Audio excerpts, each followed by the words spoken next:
Welcome to our channel English আড্ডা। এখন আমরা আলোচনা করব প্রেজেন্ট ইনডিফিনিট টেন্স সম্পর্কে। প্রেজেন্ট ইনডিফিনিট টেন্সের সংজ্ঞাটা কি? যে টেন্স দ্বারা বর্তমান কালের সাধারণ ঘটনা, অভ্যাসগত কাজ বা চিরন্তন সত্য বোঝায় তাকে কি বলে? Present indefinite tense. Present indefinite টেন্সের বাংলায় চিনার উপায়টা কি? বাংলায় কি কি থাকবে?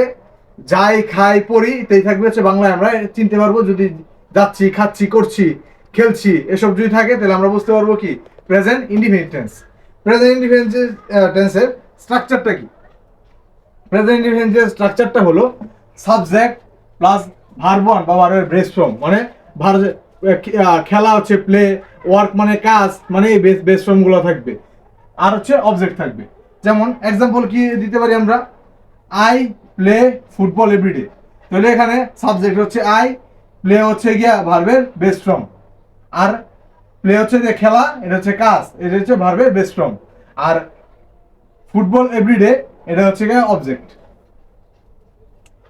তারপর একটা উদাহরণ কি দিতে পারি?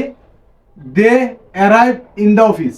তাহলে এদিকে ভার্বের বেস ফর্ম হচ্ছে কি অ্যারাইভ, সাবজেক্ট আছে, এবং বাকিটা হচ্ছে কি অবজেক্ট। এভাবে আমরা প্রেজেন্ট ইনডিফিনিট সম্পর্কে জানলাম।